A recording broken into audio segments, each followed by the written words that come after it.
Mesdames, Messieurs, bonsoir, soyez les bienvenus pour cette première partie de votre 19-20 en région Île-de-France. Nous sommes dans le sud de la région, dans l'Essonne, à Saclay. C'est un petit village qui se situe à une dizaine de kilomètres d'Étampes. Les deux villes sont d'ailleurs traversées par la même rivière, la Juine, qui se jette dans l'Essonne puis dans la Seine. Voilà donc pour la situation. Si nous avons posé nos caméras ici, c'est pour vous parler de redynamisation de nos centres-villes, car Saclay, c'est un cas d'école. Il y a moins de 2000 habitants et une vingtaine de commerces. Il y a tout ici, boulangerie, boucherie, pharmacie, salon de coiffure, il y a un café, il y a une maison de santé pluridisciplinaire et je ne sais pas si vous l'avez vu derrière moi, il y a même une agence immobilière, un fleuriste et la poste qui a été conservée sur place. Alors comment expliquer un tel succès? Quelle est la recette? On en parle tout de suite avec nos invités.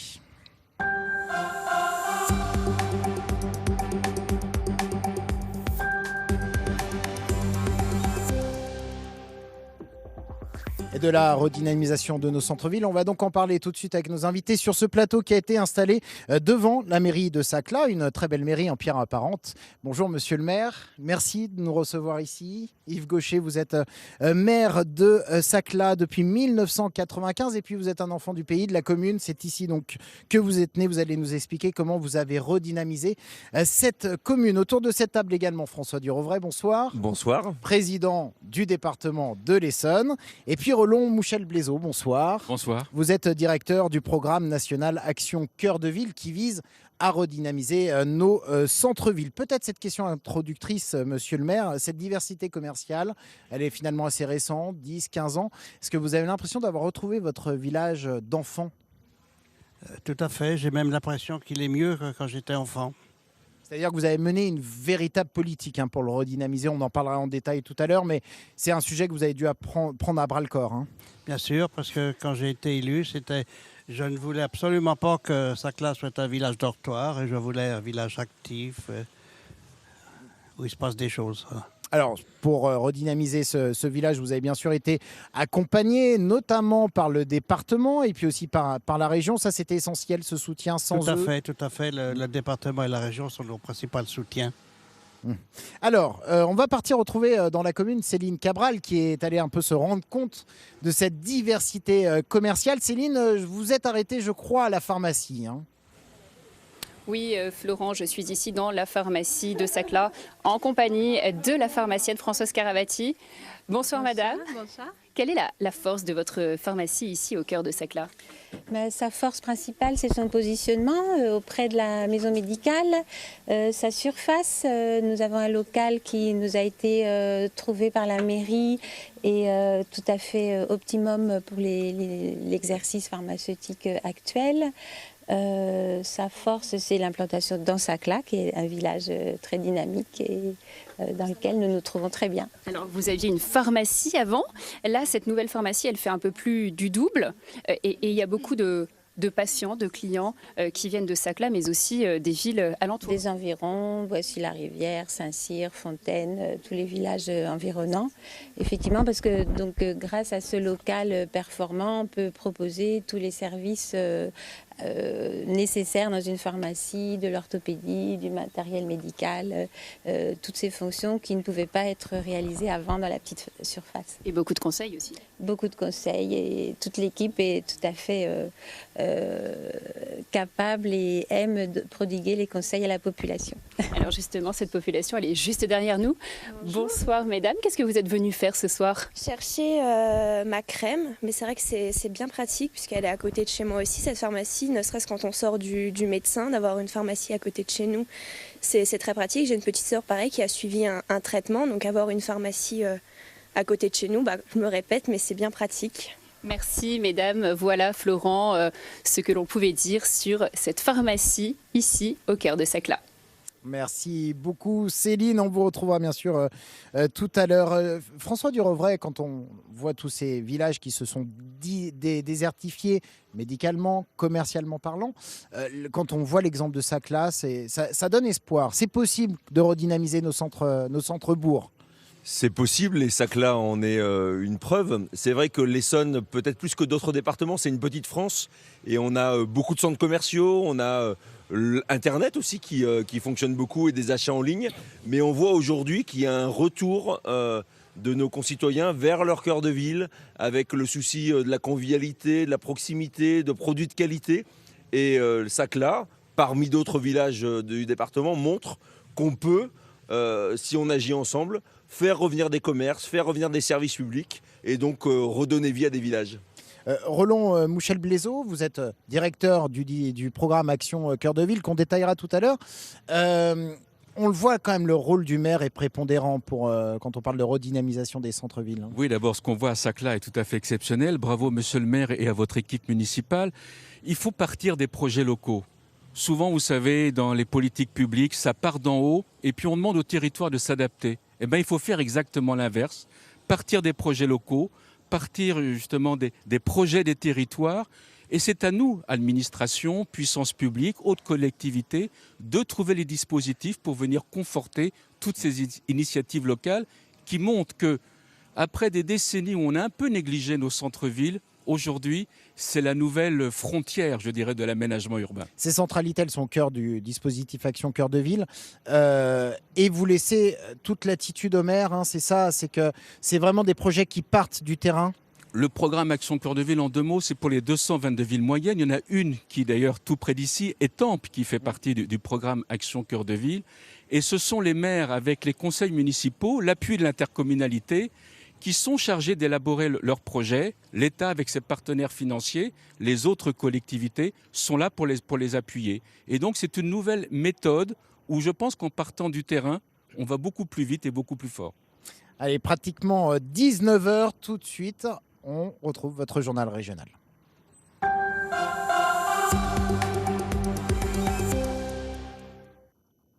Si vous nous rejoignez ici à Saclay tout de suite, l'essentiel de l'information, c'est avec vous, Céline Cabral.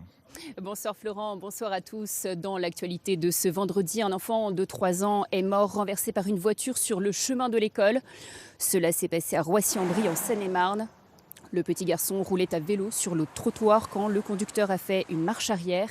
Une cellule psychologique a été mise en place.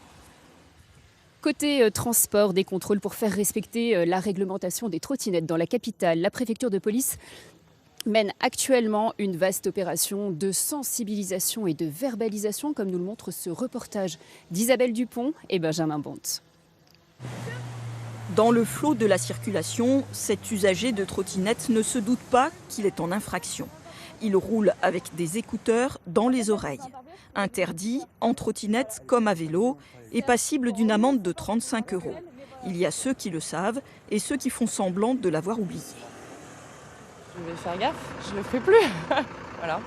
Je n'étais pas au courant que... Enfin, je savais que c'était dangereux, mais je ne savais pas que c'était interdit. Voilà. Franchement, en plus avec le téléphone en trottinette, on n'entend rien. Donc du coup, c'est juste pour pouvoir répondre et m'arrêter. Depuis les grèves et que tout le monde a sorti son vieux vélo, il y a beaucoup de gens qui font n'importe quoi. Et conséquence, le nombre d'accidents et de blessés a fortement augmenté.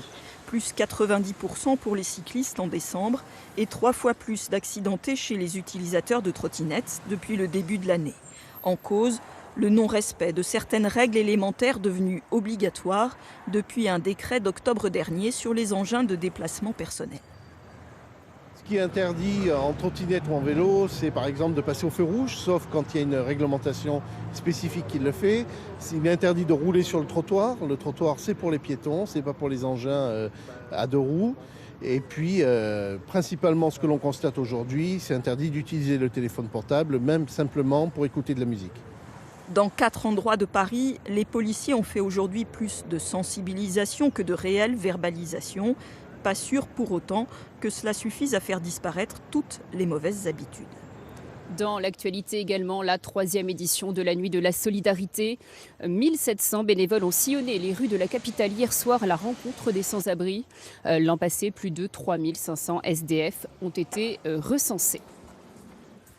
On termine ce flash avec les adieux à Michou. Les obsèques de Michel Cathy ont eu lieu ce matin à Paris. Annie Dupéré ou encore Claude Lelouch sont venus lui rendre un dernier hommage. Le prince bleu des nuits parisiennes est décédé dimanche à l'âge de 88 ans. Voilà pour l'essentiel de l'actualité ce soir à Paris et en Île-de-France. Florent. Merci beaucoup Céline. Alors nous sommes toujours en direct de Saclay pour vous parler un petit peu de la redynamisation des centres-villes et des centres-bourgs. Et on le disait tout à l'heure, Saclay, eh bien, c'est un cas d'école, vous allez vous en rendre compte. 20 commerces pour moins de 2000 habitants. Je vous propose de découvrir les lieux avec Frédéric Ovas et Nicolas Metauer. Mercredi, c'est jour de marché à Saclay. Un plus, mais à Saclay, il y a déjà tout. Pour du pain frais, un steak saignant, un joli bouquet et beaucoup d'autres choses. Bien sûr, beaucoup de clients, bien sûr, Beaucoup de clients pour l'épicier, arrivé il y a 30 ans. La recette de ce dynamisme, une farouche volonté municipale. Pas de concurrence entre les commerces et une équipe plutôt de jeunes qui n'hésitent pas à investir. On a fait construire la poissonnerie il y a 3 ans maintenant avec des matériaux qui donnaient envie, de la luminosité. On essaye de se donner les moyens aussi. On ne peut pas rester dans une boutique vieillissante ou autre. Il faut donner envie aux gens de venir. C'est pour mon chat. Pourtant, les hyper ne sont pas loin. Moi j'aime bien les commerces, donc j'aime pas trop les centres commerciaux, donc je préfère mieux rester les petits commerçants. Voilà. Tant qu'il y en a, j'essaie de les faire travailler si je peux. Donc tu étales jusque ici. Atelier couture aujourd'hui à la mercerie, c'est la petite dernière. Ici, on n'attend pas le client et la patronne reconnaît avoir bien été accueillie par la mairie. On a la possibilité de faire de la publicité dans le petit journal de la mairie, de la commune, qui est distribué tous les mois dans les boîtes aux lettres. Il m'a aussi aidé à rentrer en contact avec la communauté de communes, donc rentrer dans le réseau en fait, des entrepreneurs du Sud-Essonne. À l'hôtel d'entreprise, et oui, il y en a un, on avoue un loyer attractif. J'ai un local donc, de stockage à 60 mètres carrés à 347 € TTC par mois. Donc ce qui est dérisoire en fait, il faut être honnête. Voilà. Ce qui n'est pas dérisoire, c'est la bonne dizaine de professionnels de santé à Saclay. Du dentiste au médecin généraliste, en passant par l'infirmière, pour une prise en charge globale. Il y a un travail d'équipe important, un investissement important, pas seulement dans les soins, mais dans tout l'à côté. Quelqu'un aussi qui nous est très précieux, c'est une coordinatrice qui permet de toucher au maximum le bassin saclasien. Un dynamisme que tout le monde apprécie dans un si petit village, même l'opposant politique aux prochaines élections. Dynamiser, c'est pas forcément que l'aspect financier et commercial, c'est aussi créer, une fois de plus, un esprit convivial, quelque chose de chaleureux. Je pense que les gens recherchent un village chaleureux, où on s'y sent bien. Et c'est vrai, le succès appelle le succès.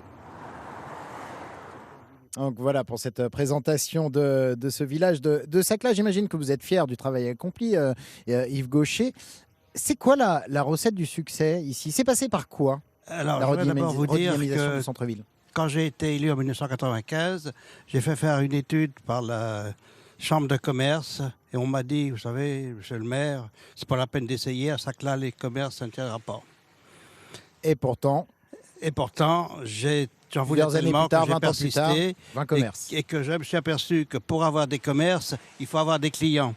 Et pour avoir des clients, il faut que la commune soit attirante. Il faut qu'il y ait des services, il faut qu'il y ait des choses qui rendent service aux gens. Et c'est pour ça que j'avais aménagé un immobilier d'entreprise où il y a, vous avez vu là, il y a 15 artisans. J'avais également fait venir l'ADMR, c'est l'assistance à domicile en milieu rural. Vous avez le siège social ici. Voilà. C'est ça, donc il y a tout l'écosystème, il y a aussi la route qui passe par là. Il y a les Et après, l'action municipale, où est-ce qu'elle a été menée? On parle souvent de loyers abordables pour les commerçants. Est-ce que c'est ça, Saclay aussi? Tout à fait. Mais il faut saluer aussi l'aide du département et de la région qui nous a permis aussi de réaliser ça. Pour acheter des fonds de commerce. J'avais une politique de construction qui a permis comme vous avez vu, la pharmacie. On a également construit un cabinet dentaire, la poste, la fleuriste et même l'agence immobilière. C'était un bâtiment communal. Rachat de locaux, ensuite loyer abordable pour les commerçants. Cet accompagnement des collectivités territoriales, là on le voit, le dernier projet, 400 000 € pour acheter une maison. 150 000 mis sur la table par le département, 150 000 également par la région. C'est une politique maintenant désormais obligatoire pour les collectivités territoriales? C'est évidemment une politique obligatoire, mais qui répond à l'attente, à l'aspiration de nos concitoyens. C'est vrai que vivre dans un village comme Saclay, avoir la capacité d'y travailler, mais en tout cas d'y faire ses courses, c'est quand même le bonheur, parce qu'on est à 50 km de Paris, c'est la ville à la campagne, et donc c'est une très forte aspiration de nos concitoyens. Et au-delà de l'argent, moi, ce que je constate, c'est qu'il y a d'abord de la volonté. C'est avant tout une ville qui se met en mouvement et qui essaie au travers du tissu associatif, au travers des élus, de se mobiliser pour reconquérir des espaces qui avaient un peu disparu. Alors après, la ville, elle ne peut pas tout. Et c'est normal que le département soit là, parce qu'un département comme l'Essonne, ce sont des villes, mais c'est aussi la campagne. On doit avoir le souci de l'aménagement du territoire et que chaque Essonnien soit bien là où il vit. Et donc nous avons conduit des politiques de ruralité, de soutien à la santé, avec des crédits qui sont mis au bout pour soutenir les actions Cœur de Ville. On a 5 opérations Cœur de Ville pour lesquelles 2 500 000 € sont investis par le département. Et puis sur des villages comme Saclay, des rachats de commerce, des installations de médecins, le soutien à la création de maisons France Service. Ça fait partie du panel aujourd'hui d'une collectivité. On en parlera d'ailleurs de ces maisons France Service dans quelques minutes. Alors, avoir des commerces, c'est bien. Encore faut-il que les riverains en profitent plutôt que d'aller remplir les allées, par exemple, des supermarchés. Alors, à Versailles, la municipalité, les commerçants, eh bien, ils ont voulu fidéliser un petit peu les clients du centre-ville. Ils ont mis en place ce programme fidélité. Voyons comment cela marche avec Antoine Marguet et Johan Dorian. À Versailles, si le client est roi, les commerçants sont des princes, car depuis 10 ans, ils distribuent ces cabas rouges pour inciter les habitants à consommer en centre-ville. Acheter versaillais, c'est acheter des produits chez les commerçants versaillais. Acheter versaillais, déjà c'est le commerce à proximité, voilà. Et puis, commerce à proximité, la vie de la ville, c'est-à-dire son économie, enfin, il faut que ça marche, quoi. Sinon après, les magasins ferment. Résultat, la ville royale résiste bien face aux centres commerciaux voisins, comme Vélizy 2 ou Parly 2, situés à quelques kilomètres seulement. Versailles compte 1600 commerces, dont 400 dans l'alimentaire. Alors, pour convaincre les consommateurs de venir dépenser en ville, les commerçants ont dégainé l'une des armes des grandes surfaces, une carte de fidélité, mais qui marche dans tous les commerces adhérents de la ville. Avec Client Roi, 5% des achats effectués sont remboursés sous forme de chèques cadeaux. Les cartes de fidélité, on sait maintenant que ça marche. Hein. Et moi, je trouve... Alors, il y en a qui ont leur carte de fidélité liée au magasin. Moi, je trouve que c'est plus important de travailler pour tout le monde. Parce qu'après tout, on se soutient. Hein. Si un commerce marche bien, en général, ceux qui sont autour marchent bien aussi. Des commerçants qui soignent leur clientèle, avec par exemple un service de garderie pour les enfants pendant la période de Noël, du stationnement remboursé dans les parkings et des goodies comme ces parapluies. Résultat, à Versailles, le nombre de commerces vacants n'est que de 5%, c'est 2 fois moins que dans le reste de la France. On arrive toujours à remplacer les commerçants. Dès qu'il y en a un qui part, on arrive à le remplacer et tout. On a de la chance de ne pas avoir une ville à Versailles comme malheureusement des villes que l'on peut voir aux alentours, qui sont des villes maintenant désertes de leur commerce. À Versailles, on trouve donc des merceries ou même un magasin de bricolage en plein cœur de ville et de nombreux artisans ou commerçants indépendants et pas seulement des grandes chaînes. Mieux encore, la ville attire les clients au-delà de ses frontières. 40% des achats sont réalisés par des habitants d'autres communes d'Île-de-France. Alors attirer des clients, c'est beaucoup plus facile pour une ville moyenne que pour un village de 1000 habitants. Et pourtant, dans ces petites communes, la survie des commerces en dépend quand il y en a, car la clientèle locale ne suffit pas. Direction le Val d'Oise, où 2 villages du Vexin doivent redoubler d'efforts pour attirer les clients d'ailleurs. Sur place, Tania Watine avec Louis Simondet. En plein cœur du Vexin, Sagy est connue à des kilomètres à la ronde, car la commune fait tout pour défendre ses 3 petits commerces.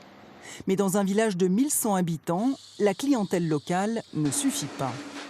Comment on fait pour attirer de la clientèle extérieure ? On essaye de faire le plus de nouveautés possible, on essaye de faire des bonnes choses, de qualité, pour que les gens y reviennent. Le boucher aussi a besoin d'au moins 50% de clientèle extérieure pour vivre. En plus de la qualité et de la variété, il mise sur l'originalité à la belle saison. On propose surtout à partir des barbecues, donc 12 sortes de saucisses différentes maison par semaine. Et ça, c'est pas partout. Jean-Pierre, lui, a su transformer le petit bar du village en un vrai restaurant. Il a recruté une bonne cuisinière qui prépare chaque jour un menu différent à base de produits frais. J'ai un petit menu qui est pas cher, donc les gens viennent. Il y a des travailleurs, il y a des personnes âgées, et puis ça fait un lieu convivial pour les gens du village et puis des environs. Attirer des clients des environs, c'est une tradition à Véteuil, bourg de 900 âmes, habité autrefois par Claude Monet, et dont le marché du vendredi est une institution. Moi je viens du village d'à côté en fait, et on n'a pas de marché, ni de boulangerie d'ailleurs. Donc c'est super de venir ici tous les vendredis matins. Et pour se garer ? Ah, alors là ça c'est pas gagné. Les parkings pourtant, c'est une préoccupation pour Madame le maire. Le parking, ici, la place Jean Moulin, alors je sais pas, il y a une quarantaine de places à peu près. On a beaucoup d'habitants des Yvelines qui viennent, il faut que les gens puissent se garer, hein, c'est important. Et en plus, comme on est un départ de randonnée, on a souvent des randonneurs qui viennent et qui laissent leur voiture ici pour après prendre le GR2. L'État soutient ces démarches de dynamisation des centres-villes. Véteuil a donc eu le droit à des subventions pour faire ces 3 parkings. Le prochain sera aménagé sur ce terrain acheté par la mairie afin que les voitures ne stationnent plus en bord de Seine et que les berges puissent être valorisées pour attirer plus de touristes et de clients pour ces commerces. Et nous sommes toujours à Sacla, ce village au sud d'Étampes qui compte 1800 habitants et 20 commerces. On vous parle bien sûr de redynamisation des centres-villes. Mouchel Blaiseau, le gouvernement a lancé il y a maintenant 2 ans le plan Action Cœur de Ville pour soutenir la redynamisation des centres des villes de 20 à 100 000 habitants. 5 milliards sur la table, 5 millions pour l'Île-de-France. Il y a 19 villes concernées dans notre région et vous citiez tout à l'heure le cas d'Étampes, pas très loin d'ici. Comment est-ce qu'il intervient ce dispositif ? Est-ce que c'est un simple soutien financier ou est-ce que c'est plus que cela ? C'est beaucoup plus. D'abord, pour l'Île-de-France, c'est 23 villes de la Grande Couronne, des départements de Grande Couronne, dont Étampes, pas loin d'ici. Et d'ores et déjà, l'État, la Caisse des dépôts, Action Logement, l'Agence d'amélioration de l'habitat ont déjà engagé plus de 100 millions pour ces 23 villes d'Île-de-France. Mais c'est bien sûr beaucoup d'argent investi non seulement dans les villes petites et moyennes, mais investi prioritairement dans les cœurs de ville, dans les logements, dans la restructuration des commerces, dans les transports, dans le stationnement, dans la requalification de l'espace public, dans le cadre de vie et le patrimoine. La démarche, elle est transversale. Elle est transversale puisqu'il y a une cohérence d'ensemble. Il n'y aura pas de commerce s'il n'y a pas d'habitants. Il n'y aura pas d'habitants si les logements, on a beaucoup de logements vacants en centre-ville. Et donc il y a un effort massif de requalification de ces logements pour que plus d'habitants puissent revenir habiter en centre-ville. De plus en plus de nos compatriotes souhaitent habiter en centre-ville. C'est souvent ça d'ailleurs le problème, c'est que les centres-villes, des villes moyennes en tout cas, se vident. Oui, parce qu'on a d'abord privilégié ces dernières décennies, c'est une responsabilité collective, un modèle d'étalement urbain. Ce modèle est aujourd'hui économiquement, socialement, écologiquement insoutenable. Il nous implose à la figure. Ce que souhaitent nos compatriotes et de plus en plus de nos concitoyens, c'est retrouver de la convivialité, comme ici à Sacla, de retrouver de l'humain, rompre l'isolement. Vous savez, on a trouvé intelligent d'éloigner de plus en plus les habitants des emplois, des commerces, des services. Eh bien, il faut faire exactement l'inverse. Et Action Cœur de Ville, qui est un programme prioritaire porté aujourd'hui par l'Agence nationale de cohésion des territoires, vise justement pour objectif de mettre la question des centres-villes comme, une priorité majeure pour l'ensemble du pays. Et il y a le petit frère qui a annoncé pour l'après-municipal, c'est le programme pour les villes, les petites villes de demain. 1000 communes en France qui vont être aidées lorsque ces communes représentent des centralités. Est-ce que ça va dans le bon sens ? Est-ce qu'on répond au sentiment d'abandon de nos campagnes, François Durovray ? Nous avons, et particulièrement dans un département comme l'Essonne, des habitants qui sont ouverts sur les défis du monde. L'Essonne, c'est un département de la recherche, c'est un département qui répond au changement climatique. Et à côté de ça, et plus on va vers l'ouverture au monde, plus on a besoin de racines, plus on a besoin d'identité. Et très clairement, nos concitoyens, et on le voit en Essonne, il y a besoin de la présence du service public, des infrastructures publiques. On se sent essonnien au travers de la présence ici d'un médecin, de la présence de la Maison des Solidarités du département, de la présence d'une école, de la présence de commerce évidemment, parce qu'ils apportent aussi des missions d'intérêt général. Et c'est ça qu'on doit, à l'échelle de chaque bassin de population, réussir à recréer. Moi, je suis très heureux de voir que sur des territoires ruraux de l'Essonne, aujourd'hui, il y a une confiance en l'avenir qui revient parce qu'il y a des choses qui se passent. On parlait de ce dispositif Action Cœur de Ville. Est-ce qu'il n'y a pas un non-sens lorsqu'on voit des villes comme Étampes d'ailleurs être aidées pour dynamiser leur centre-ville et en même temps étendre leur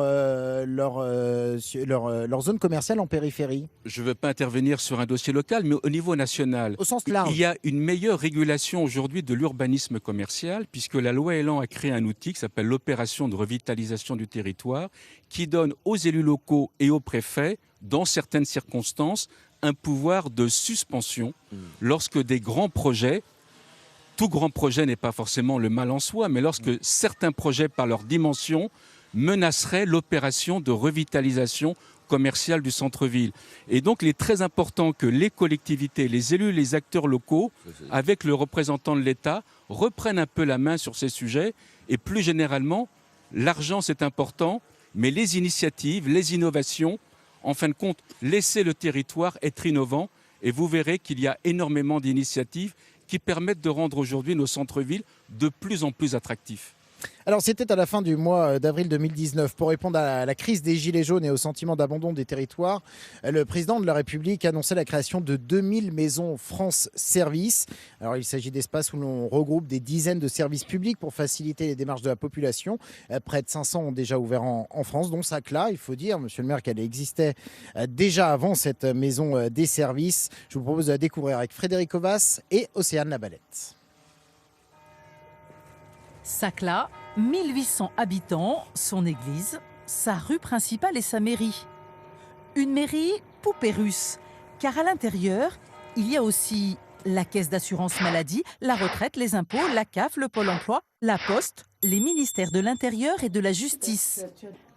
C'est ça, une maison France Service. Françoise veut ouvrir son dossier médical partagé. 97. Donc là, on va saisir votre numéro de sécurité sociale. 13,97. Voilà, c'est bon. Tout à l'heure, on fera valider. Je n'ai pas d'ordinateur et l'informatique me stresse. Voilà, je ne suis pas à l'aise avec l'informatique.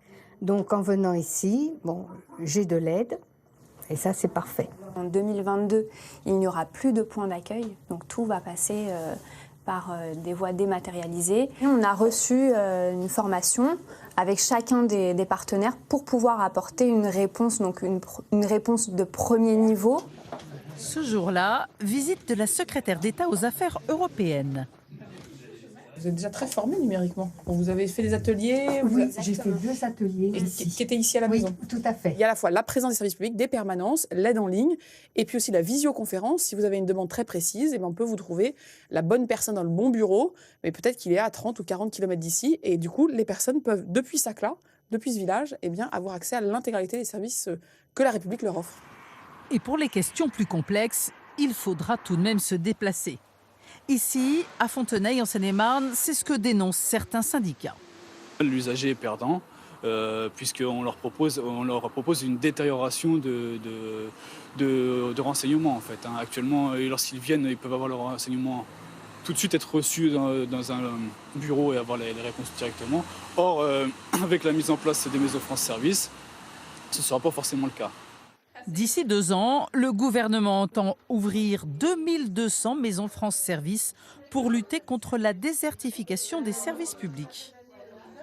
Comment est-ce que vous les accueillez, ces maisons France Service, monsieur le maire? Est-ce que c'est une bonne chose? C'est une très bonne chose et vous pouvez demander aux habitants, ils sont très contents, en particulier les personnes âgées ou les personnes qui sont peu familiarisées avec l'Internet et tout le monde est content d'avoir ici, à la mairie, des renseignements, des aides. 2000 maisons France Service pour l'ensemble du territoire, des centres-villes qui vont être aidés pour être dynamisés dans certains secteurs et pas forcément dans d'autres. Est-ce qu'on ne va pas créer des nouvelles inégalités territoriales? C'est la question des centralités. Est-ce que il faut vivre avec? Il y a des villages qui vont avoir une vie et d'autres. il y en a qui n'en auront pas. Vous savez, à l'échelle d'un département comme l'Essonne, parce que c'est une compétence partagée entre l'État et les départements, nous prévoyons la création de 25 maisons France Service. Et c'est la capacité sur un territoire comme le nôtre, pour les habitants, d'avoir à 5-10 minutes accès à un nœud de service public. Et en ne fonctionnant plus en silo, comme c'est malheureusement le cas des administrations, mais en ayant la capacité avec une ou deux personnes d'avoir accès à l'ensemble des services qu'offre la République, comme disait la ministre. Et ça, ce n'est pas au détriment des autres villages, c'est un service supplémentaire qui est offert aux usagers. C'est pour tout le monde. C'est pour tout le monde. C'est pour tout le monde et ça maille bien le territoire. Très Vous rapidement, savez, Roland Saclay Michel-Pézot. ne se portera pas bien si Étampes ne se porte pas bien. Étampes ne se portera pas bien si la région parisienne, si le département, si la ville de Paris ne se portait pas bien. Et donc, il y a une complémentarité entre tous ces niveaux. Et on le fera, on le réussira que si justement on conforte ces fonctions de centralité au plus près des habitants, au plus près des acteurs économiques. Et c'est comme ça, effectivement, qu'on peut aller de l'avant. On va peut-être conclure sur ces mots. C'est un tout, finalement. C'est un tout. On en parlait cet après-midi, monsieur le maire. C'est un tout aussi pour l'action locale. Merci beaucoup de nous avoir reçus ici. Merci à vous de vous être déplacé jusqu'à Saclay. J'espère qu'on vous a fait découvrir correctement ce village de 1806 âmes, exactement. Et qu'on vous a même donné envie de venir consommer dans les commerces saclasiens. Tout de suite, la suite de votre 19-20 avec le développement de vos titres nationaux. Très bonne soirée sur France 3.